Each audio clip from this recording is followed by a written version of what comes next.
함께 읽은 이사야 30장 18절의 말씀으로 하나님을 기다립니다 라는 제목으로 말씀 나누도록 하겠습니다.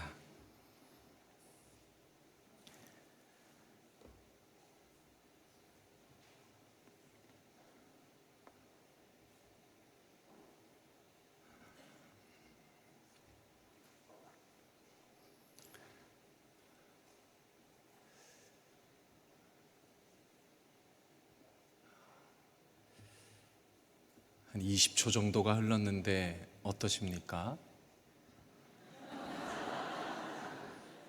20초를 기다린다는 것이 이리도 어색할 때가 있습니다. 우리 인생에는 때로는 치고 나가야 될 때가 있고 때로는 기다려야 될 때가 있습니다.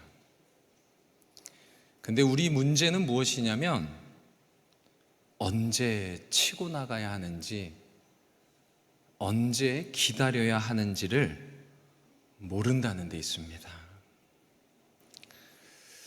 우리는 하나님의 구름, 불기둥이 움직이기 시작하면 나아가고, 하나님의 기둥이 멈춰서면 기다릴 줄 아는 참된 신앙인 되시기를 바랍니다. 오늘 말씀을 통해서 이 기다림, 그 신앙을 배우고 나의 것으로 삼는 은혜의 시간 되시기를 축복합니다. 솔로몬 시대 이후에 이스라엘이 남과 북으로 갈라졌습니다. 그 북이스라엘은 아수르 제국의 침공을 받아 결국 BC 722년 멸망하였습니다. 그 아수르는 끊임없이 영토를 확장하였고 그 전쟁에서 승리한 지역들이 반란을 일으키는 것을 모두 다 제압하며 근동의 패권을 쥐려고 했습니다. 이런 시대에 남유다 왕으로 히스기야가 세움받습니다. 오늘 본문 이사야 30장의 배경은 히스기야가 왕이 된 그때 히스기야가 어떻게 아수르를 대했는지가 담겨 있습니다. 이사야 30장을 조금 더 입체적이고 그 배경을 알기 위해서는 역사서 열왕기하 18장을 우리가 많이 참고하면 좋을 것 같습니다. 아수르는 북이스라엘을 함락시킨 후에 남유다까지 밀고 내려오기 시작합니다. 25세의 왕이 된 히스기야 젊습니다. 그가 한 초창기의 업적이 그 나이, 연소함에 비해 너무나 대단합니다. 왕이 된 해 첫째 달에 무엇을 했냐면 성전을 대대적으로 재건하였습니다. 그리고 그 성전 안을 정화하고 북이스라엘 사람들까지 멸망한 그 민족까지 초대해서 유월절을 지켰습니다.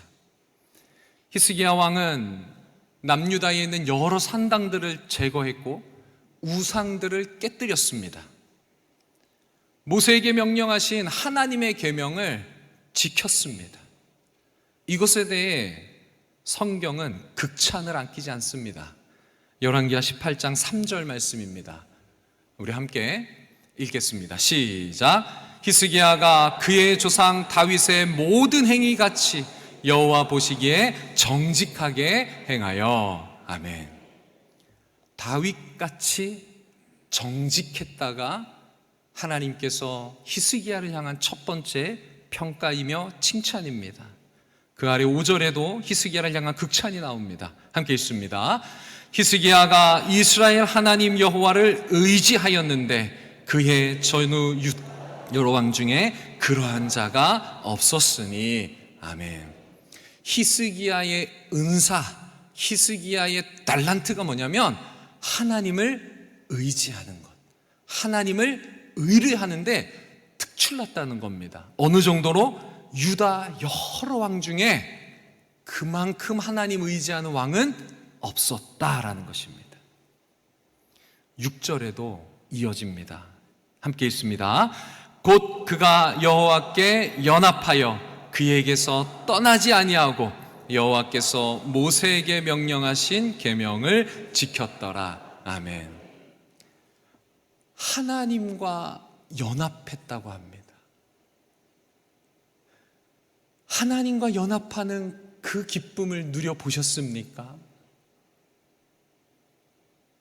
하나님이 내 안에, 내가 하나님 안에 거하는 이루 말로 다 할 수 없는 그 평안과 기쁨과 환희를 히스기야는 날마다 맛봤다라는 것입니다.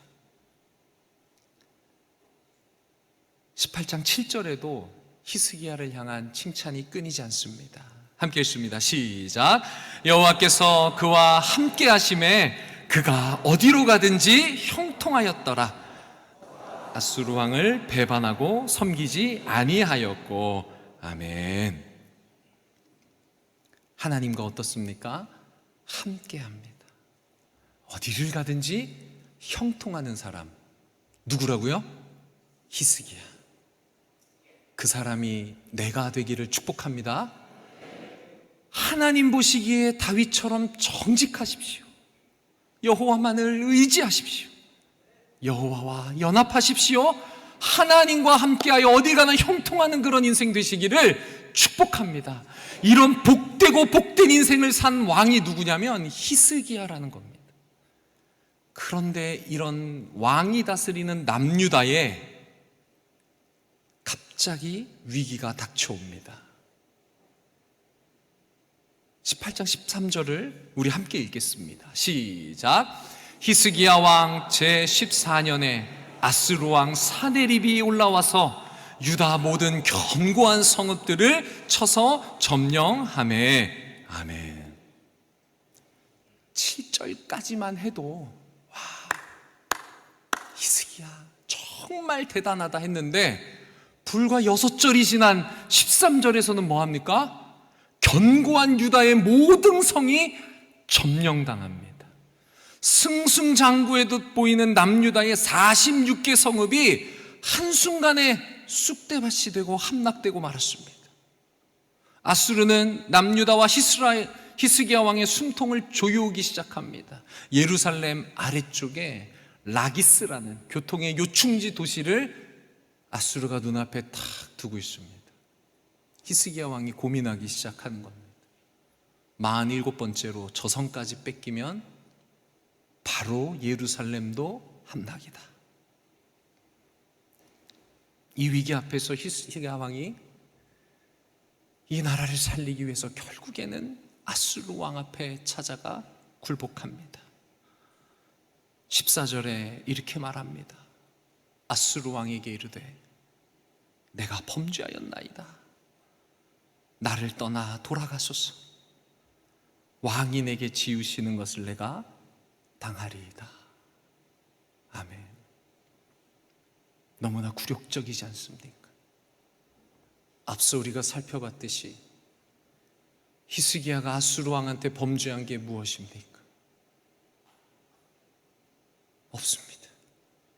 하나님 말씀대로 살고 하나님과 연합하고 하나님과 함께하여 형통함을 누린 것밖에 없지, 아수르 왕이 공격해왔지 히스기야가 무슨 잘못을 했고 무슨 죄를 지었냐 말입니다. 그러나 이 나라 한번 살려보겠다고 짓지도 않은 죄를 가서 죄지었다 자복하며 왕이 지으시는 벌을 감당하겠다고 납작 꿇어 엎드립니다. 그러자 아수르 왕은 어마어마한 전쟁 배상금을 청구합니다. 히스기야가 그 배상금을 받아들고 충당하기 어려워서 어떻게 하냐? 왕궁에 있는 모든 은을 끌어모읍니다. 계수해봐라. 배상금을 충당하기에 택도 부족합니다. 성전의 문을 떼라. 성전에 있는 모든 금을 다 가져와라. 성전 기둥에 금으로 입힌 금을 다 벗겨라. 찬란했던 성전이 폐허처럼 바뀌어가는 것을 누구의 손으로 합니까? 남유다 제사장들, 군인들이 직접 성전을 폐허로 만들고 있습니다.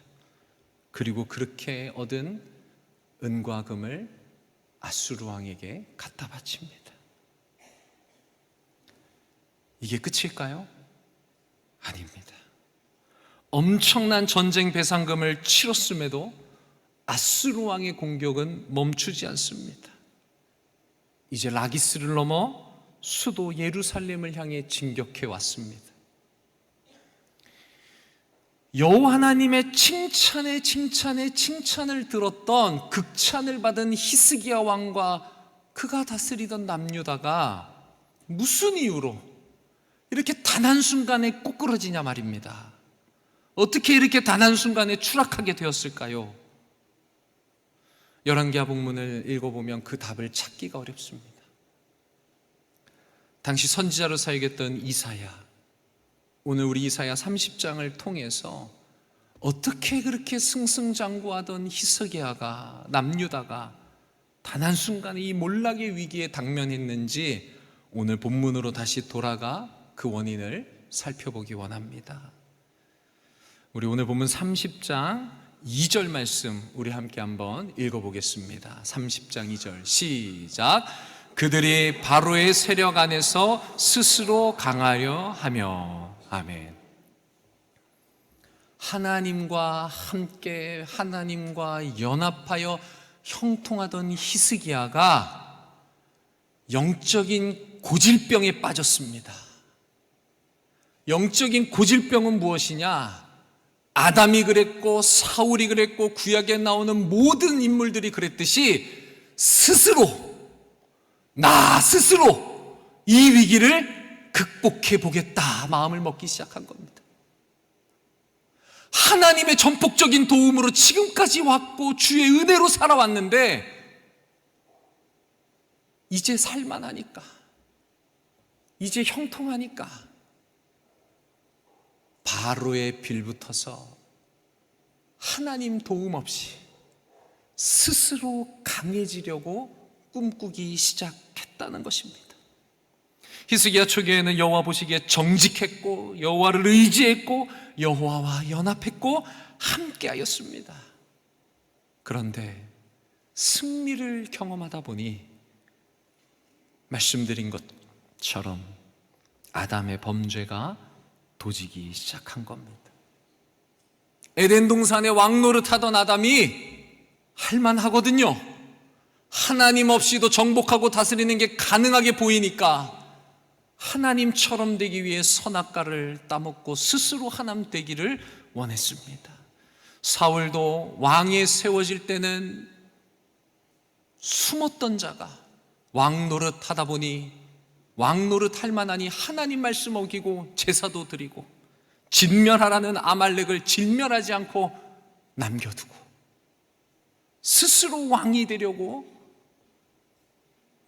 히스기야도 스스로 애굽 바로의 세력의 힘을 빌려서 아수르를 무찔러내는 역사의 주인공이 되고자 나선 것입니다. 인간은 끊임없이 하나님을 버리고 스스로 왕이 되고자 하고 스스로 주인이 되고자 합니다. 이것이 히스기야 몰락의 원인이고 동시대에 우리의 몰락의 원인이지 않겠습니까? 우리는 스스로 설 수 없는 존재인 줄 믿습니다. 아니, 스스로 서서는 안 되는 존재인 줄 믿습니다. 우리는 언제나 하나님과 함께 하도록 지음 받았음을 믿습니다. 그런데 히스기야 왕이 왜 이런 선택을 했을까요? 이사야 29장 13절을 우리 함께 읽겠습니다. 29장 13절 말씀입니다. 우리 성경을 한번 찾아서 나왔습니다. 읽겠습니다. 시작.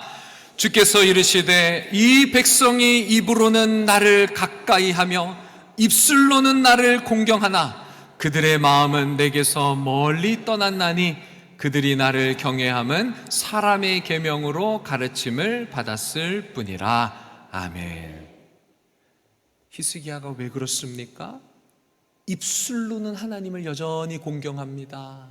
성전에 와서 제사를 드리고 예배하고 찬양합니다. 그런데 마음이 떠나기 시작했습니다. 마음이.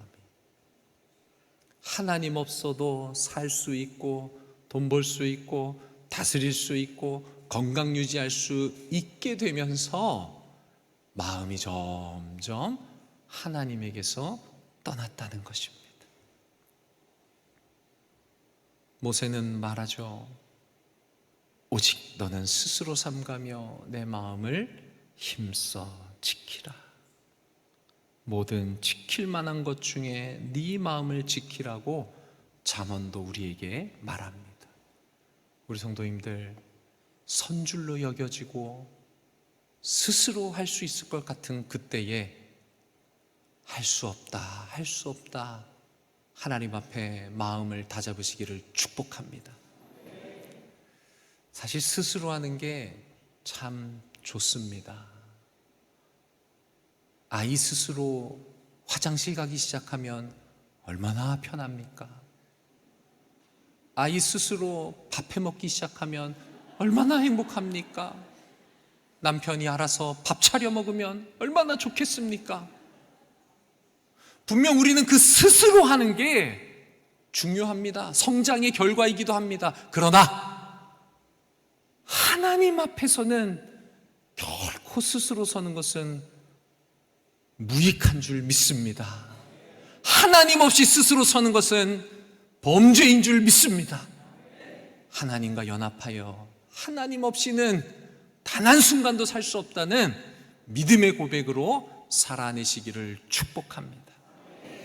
히스기야 왕이 그 하나님의 은혜 위에 은혜를 누리며 살아가다가 마음이 점점 떠나기 시작하자 히스기야 왕과 남유다에게 일어난 현상이 있습니다. 첫 번째가 뭐냐면 기도를 하지 않더라라는 것입니다. 이사야 30장 1절과 2절 말씀 우리 함께 읽습니다. 시작.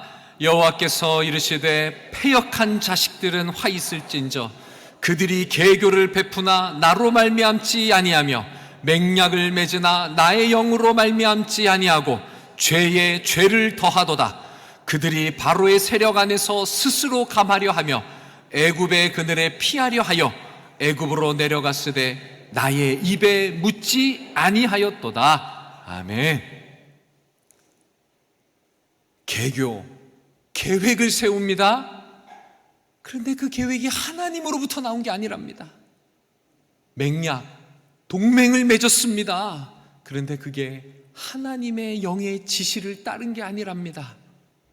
나아가 애굽으로 나아가는 것 하나님의 입에 묻지도 않았습니다. 기도하지 않는 것입니다.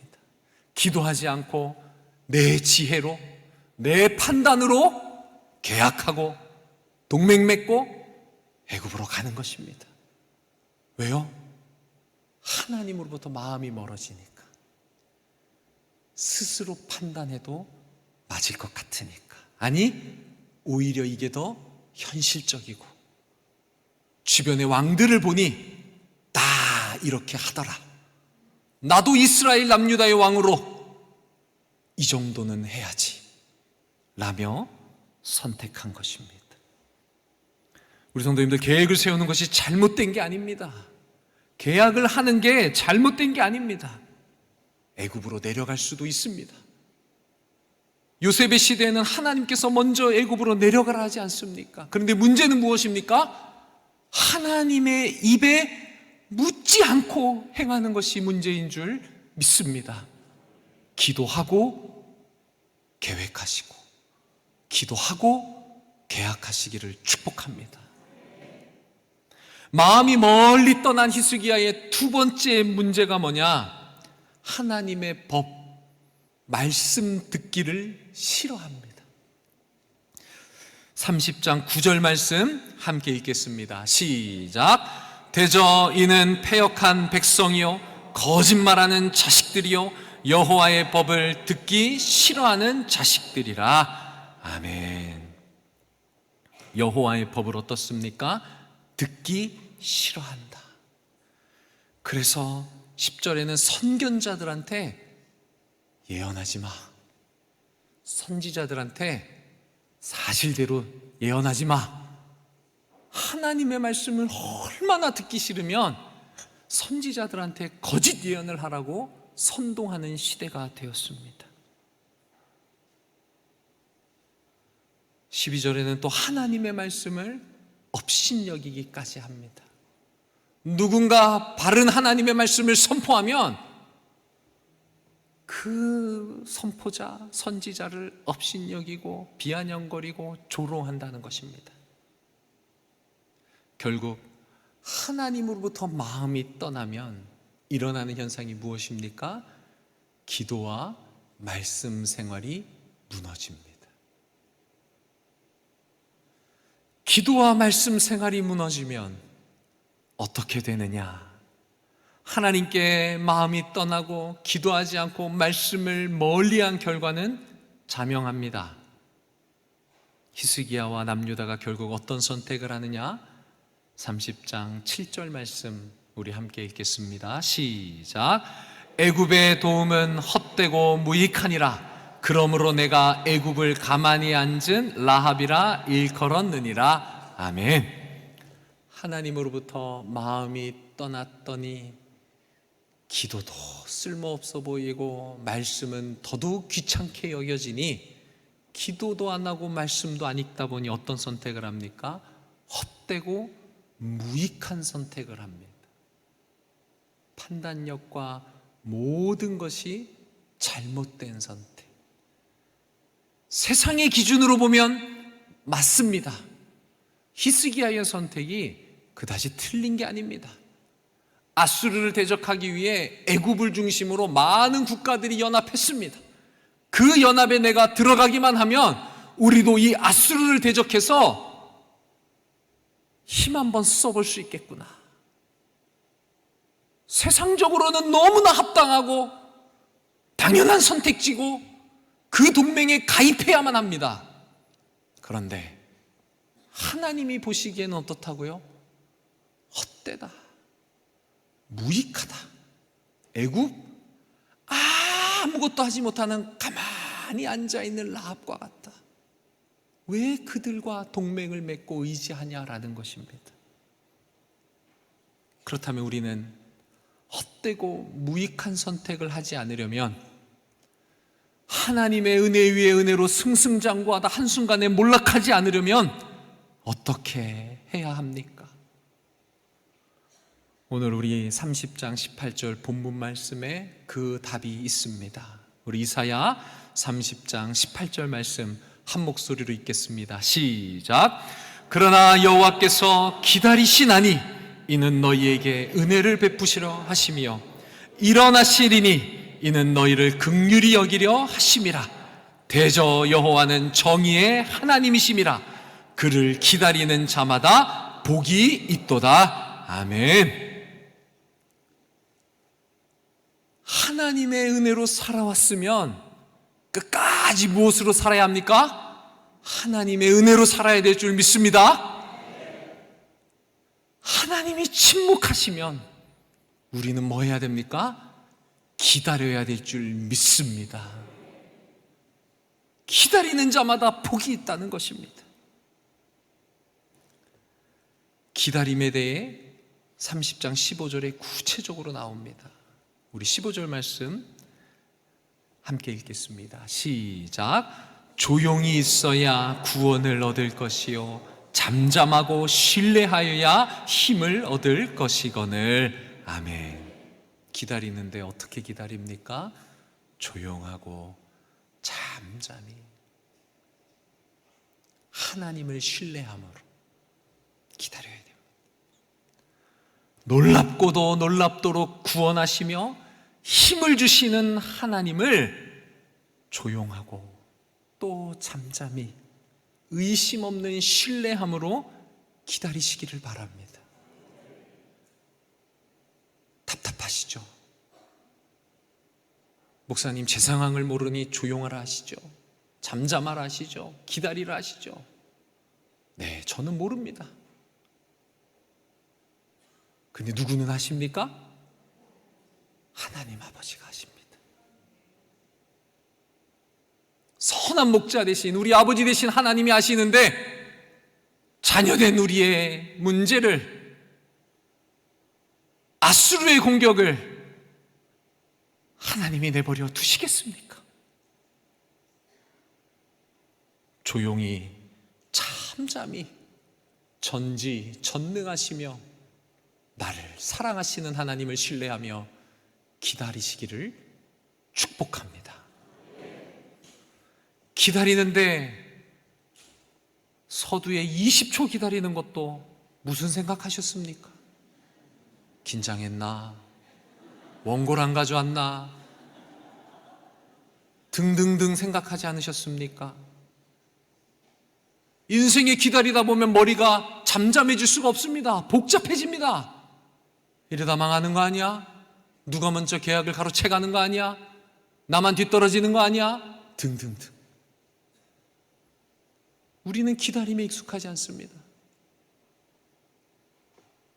고쳐주세요. 전화했다가 안 오면 어떡합니까? 또 전화하고 또 전화하고 또 전화해서 나를 무시합니까? 옆집은 빨리 고쳐주던데 우리 집은 왜 안 고쳐주나요? 조용하기보다는 불안해하고서 이 사람 저 사람에게 떠들고 도움을 구하고 온 동네 사방 퍼뜨리며 있진 않습니까? 잠잠하기보다는 어디 하나 앉아있을 수가 없어서, 기도자리에 진득히 앉아있을 수가 없어서 이리저리 돌아다니며 덜그럭덜그럭거리며 시끄럽게 있진 않냐는 것입니다. 하나님을 신뢰하기보다는 불안해서 아무 일도 손에 잡히지 않는 그런 삶을 우리는 살고 있지 않냐는 것입니다.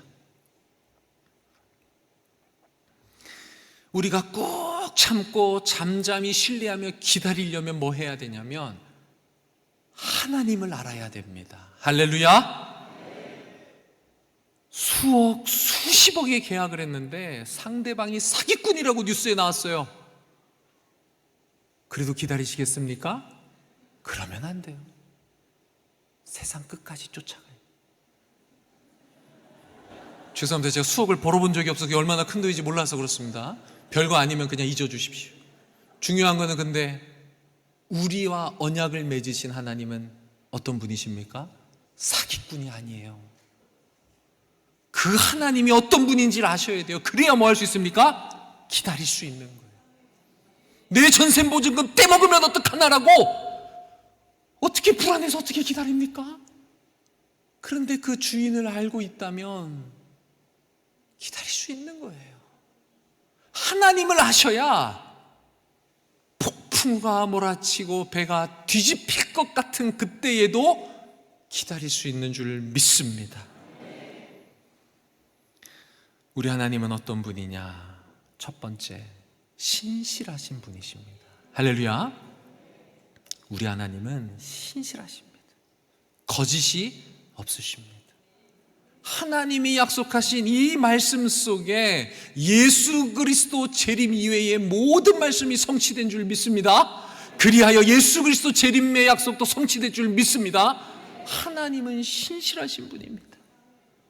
두 번째는 하나님은 우리를 위해 행동하시는 분인 줄 믿습니다. 오늘 본문에 하나님도 기다리신다고 나옵니다. 하나님이 왜 기다리시는 줄 아십니까? 이는 우리에게 은혜를 베풀려 하심이라. 할렐루야. 하나님은 우리의 은혜가 되는 그때를 기다리고 계신 거예요. 하나님이 타이밍을 못 잡아서가 아닙니다. 하나님이 능력이 부족해서 힘을 기르고 계신 게 아닙니다. 우리에게 가장 최고의 은혜를 주는 그 타이밍을 하나님은 기다리고 계십니다. 누구를 위해서요? 너희를, 우리를 위해서. 하나님은 기다리시다가 오늘 본문에 두 번째 행동이 나오는데 그게 뭡니까? 일어나십니다. 하나님은 성경에서 칭송받기 합당한 분으로 묘사가 됩니다. 이 일어나다가 그 표현이에요.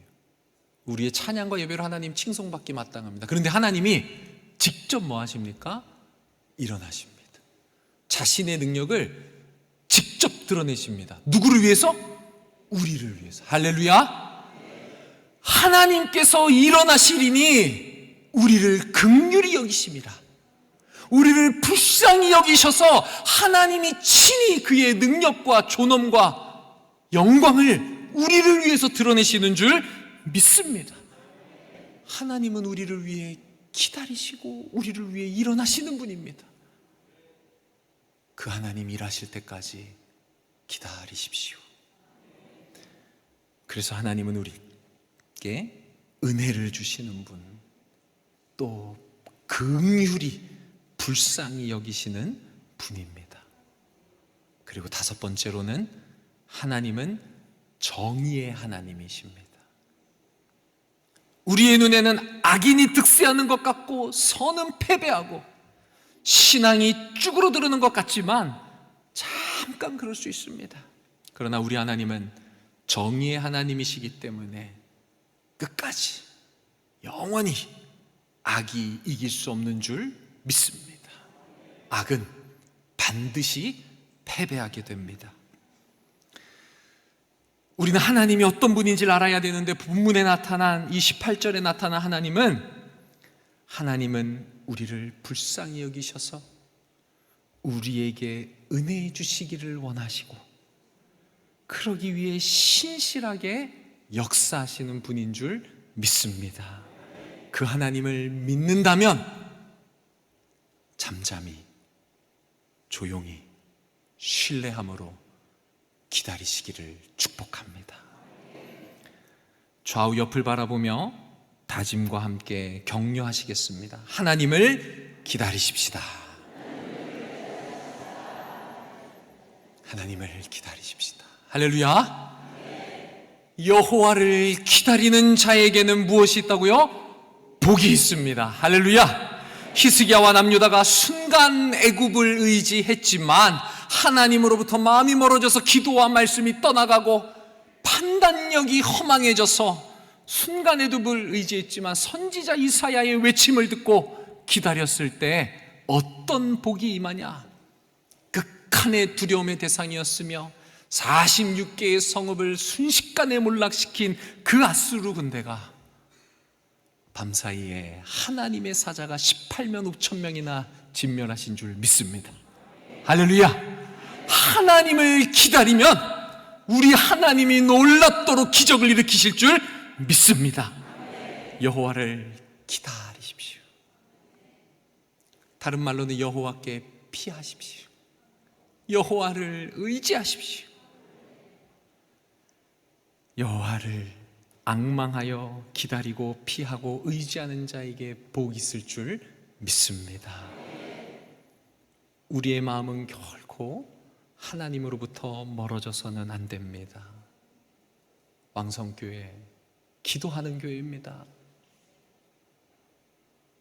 기도와 말씀 없이 섣불리 움직이지 마십시오. 지금 이런 삶 가운데 계시다면 이 시간 통회하는 심령으로 마음을 찢으며 마음을 돌이키고 기도와 말씀을 회복시켜달라 부르시기를 원합니다. 그러면 우리를 위해 일어나셔서 구원을 이루실 여호와 하나님께서 역전을 일으키실 줄 믿습니다. 여호와 하나님을 기다리는 왕성 공동체 되기를 소망합니다.